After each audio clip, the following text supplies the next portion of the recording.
ஐயோ, நான் வரதுக்குள்ளே சமைச்சு முடிச்சிட்டீங்களாக்கா? ஆமா அண்ணா, எல்லாமே உனக்கு பிடிச்ச சமையல் தான். சரி மணியாச்சு, உக்காரு, சேர்ந்தே சாப்பிடலாம். முதல்ல பிரசாதம் எடுத்துக்கோங்க. ம். அந்த தம்பி தாச கோயில்ல வச்சு பார்த்தேன்க்கா.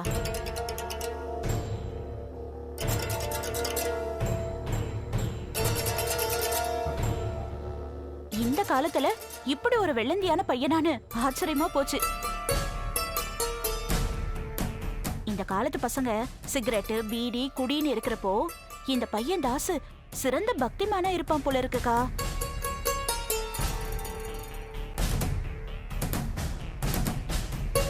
காலையில எந்திரிச்சு குளிச்சு முடிச்சு நேரா ஏதாவது கோயிலுக்கு போய் பிள்ளையாருக்கு கற்பூரம் கொளுத்தினாதான் அவனுக்கு பொழுது விடிஞ்ச மாதிரி இருக்குமா.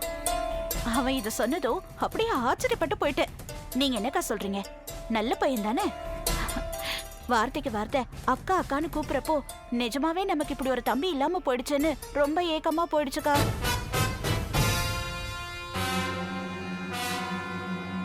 பேச்சுல ஒரு மரியாதை, பார்வையில ஒரு தெளிவு.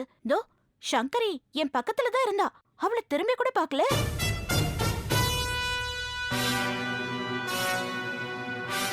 ஒரு வார்த்தை கூட அவகிட்ட பேசல. எனக்கு அந்த பையனை ரொம்ப பிடிச்சு போச்சுக்கா. வாப்பா வீட்டுக்குன்னு அழைப்பு வச்சிருக்கேன், அவன் வரதா சொல்லிருக்கான். கோயிலுக்கு நீ தனியா தானே போன? இவ எப்படி உன் கூட கோயிலுக்கு வந்தா? கரெக்டா கேட்டீங்கக்கா. என்னைக்கும் இல்லாத திருநாளா இவ எனக்கு முன்னாடி இந்த கோயில்ல இருந்தா. நாங்க 2 பேரும் கோயில சுத்திட்டு இருந்தப்போ அந்த பையன் தாச பார்த்தோம். அக்கா, நான் ஃப்ரெஷ் ஆயிட்டு வரேன், நம்ம சாப்பிடலாம். ஏய் நில்லு.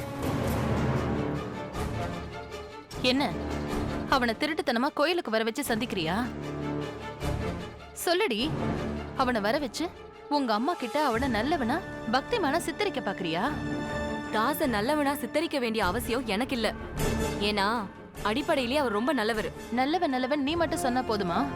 எனக்கு நம்பிக்கை வர வேண்டாமா? தாச கெட்டவனா பாக்குற உங்க பார்வைய மாத்துங்க, அப்புறமா அவர் உங்களுக்கு நல்லவரா தெரிவாரு. அவன் நல்லவனா?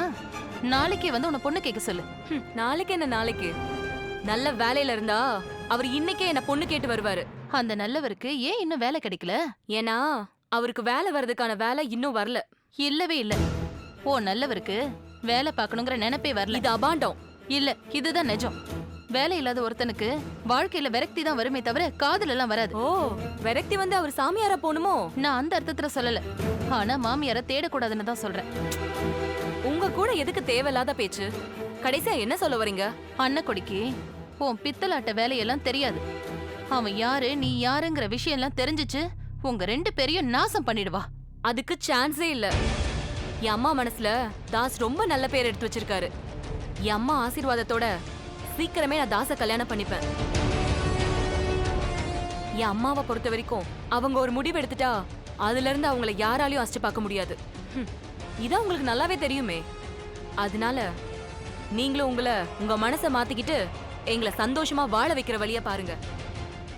நீ கோவத்தோட உச்சத்துல இருக்கிறவ, அந்த காஞ்சனா கொழுப்போட உச்சத்துல இருக்கிறவ. ரெண்டும் எப்படி ஒரே ரூட்ல லாங்கா டிராவல் ஆகும்? நீ என்ன தூக்கி வச்சு கொண்டாடுற, ஆனா அந்த காஞ்சனா என்ன தூக்கி எறிஞ்சு பேசுறா. உனக்காக நான் எல்லாத்தையும் பொறுத்து போனேன்.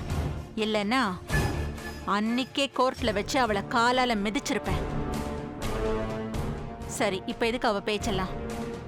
அந்த கௌரிய இதுக்கு மேல என்ன பண்ணலாம்? மேடம், நம்ம 2 பேரோட நினைப்பும் ஒரே நினைப்பு தான். கௌரி வாழாம வாழா வெட்டியா அண்ணகுடி வீட்டுக்கு போகணும், அதானே? அதேதான். என்ன எகத்தால இருந்தா அந்த கௌரி என் மகனை என்கிட்டேந்தே பிரிப்பேன்னு என்கிட்டயே சவால் விடுவா. விடக்கூடாது. இதுக்கு மேல அவளை என் மகனோட வாழ விடவே கூடாது. என் குடும்பத்தை எங்கிட்ட இருந்து பிரிச்சவ உங்க குடும்பத்தை விட்டு போயே ஆகணும். வழிய மட்டும் சொல்லுங்க மேடம். வழிய சொல்லாம மாத்தி ஒரு பழிய சொல்றேன். பழியா? ஆமா, பழியேதான். என் வீட்டுல ஒருத்தன் கௌரியோட மாமான்னு கேனத்தனமா கண்ணாடி போட்டுட்டு உட்கார்ந்துருக்கான்ல, அவன் நிஜமாவே கௌரியோட மாமா இல்ல, என் மகனோட அப்பன்.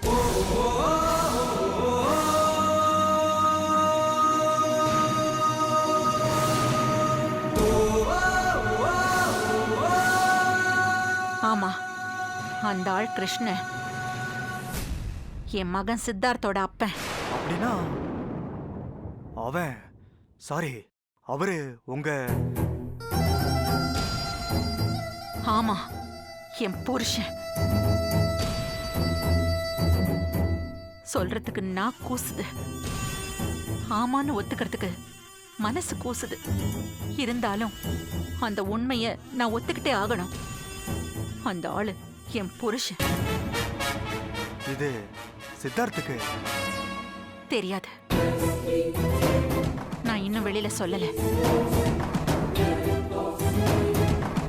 சொல்ல விரும்பல.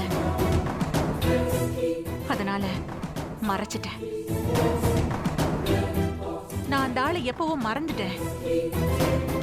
என்ன அந்த ஆள் பண்ணது அவ்வளோ பெரிய துரோகம். என்ன மட்டம் தட்டுறதுக்கு எங்கேயோ இருந்த ஆளை தேடி கண்டுபிடிச்சு அந்த பாழ பண்ண கௌரி இங்க இழுத்துட்டு வந்து என்ன பாடா படுத்திட்டு இருக்கா. ஆரம்பத்திலேயே நான் இந்த விஷயத்தை என் மகன் கிட்ட சொல்லிருக்கணும், சொல்லாம விட்டுட்டேன். ஒரு வகையில அது இப்ப நல்லதா போச்சு.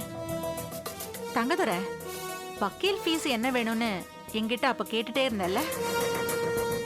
நான் கேக்குற வக்கீல் ஃபீஸ் இதுதான். இந்த உண்மைய நீ எப்படியாவது என் மகன் கிட்ட சொல்லணும். எந்த உண்மைய? கூடவே இருக்கிற கிருஷ்ணன் உங்க அப்பாங்கிற உண்மையவா? ஆமா மேடம், நீங்களே சொல்லாத உண்மை அது. அது எனக்கு எப்படி தெரிஞ்சதுன்னு உங்க மகன் என்ன சந்தேகப்பட ஆரம்பிச்சா நம்ம திரைமறைவு வேலையெல்லாம் வெளியே தெரிய ஆரம்பிச்சிருமே. அதெல்லாம் எனக்கு தெரியாது. அந்த விஷயம் ஒன்னால சித்துவுக்கு தெரியணும். அது நிஜமான்னு அவன் என்கிட்ட வந்து கேட்கணும். ஆமா சித்து, இதெல்லாம் கௌரி பார்த்த வேலை. அவதான் உங்ககிட்ட உண்மைய சொல்லக்கூடாதுன்னு சொன்னான்னு எதையோ சொல்லி அவன் மனசை நான் கலைச்சு விடணும். அதனால அவங்க 2 பேருக்குள்ள பிரச்சனை வரணும். பிரச்சனை மூலமா பிரிவினை வரணும். பிரிவினை வந்ததால கௌரி நிரந்தரமா பிறந்த வீட்டுக்கு போயிடுவா. என்ன சொல்ற? இந்த விஷயத்த உங்க மகன் கிட்ட எந்த அடிப்படையில நான் சொல்றது? நீ எப்படி சொல்வியோ அதெல்லாம் எனக்கு தெரியாது. அந்த ஆள் தான் அப்பங்கிறதும் அவனை இழுத்துட்டு வந்தது கௌரி தாங்கிறதும் சித்தார்த்துக்கு தெரிஞ்சு ஆகணும். அவ்வளவுதான்.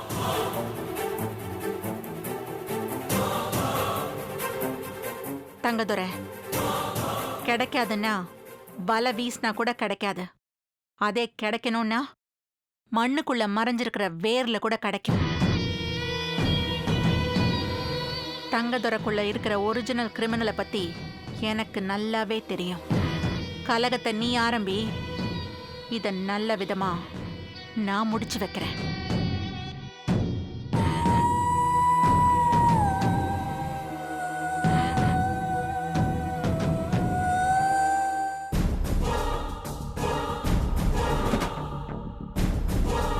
எல்லாரும் என் கேரக்டரை நல்லா புரிஞ்சு வச்சுக்கிட்டு இருக்காங்களே. இந்த அம்மா வக்கீல் ஃபீஸா கௌரியை என் மகன்கிட்ட இருந்து பிரிடான்னு கேக்குறாங்க. காஞ்சனா காப்பாத்துனதுக்கு பரிசா சித்தார்த்தோட உயிரையே கேக்குறா. நான் என்ன பண்றது? வேற வழியே இல்ல. ரெண்டத்தையுமே பண்ணுவோம். கௌரி விவாகரத்தும் பண்ணட்டும், கூடவே விதவையாவும் நிக்கட்டும். என் தங்கச்சிக்கு அந்த கவசம் தர 2மே வேண்டான்னு பாக்குறேன். என்ன சொல்ற? அக்கா, அழாத. சரி, இப்ப சொல்லு, உன் மனசுல வேல்முருகன் இருக்கானா இல்லையா?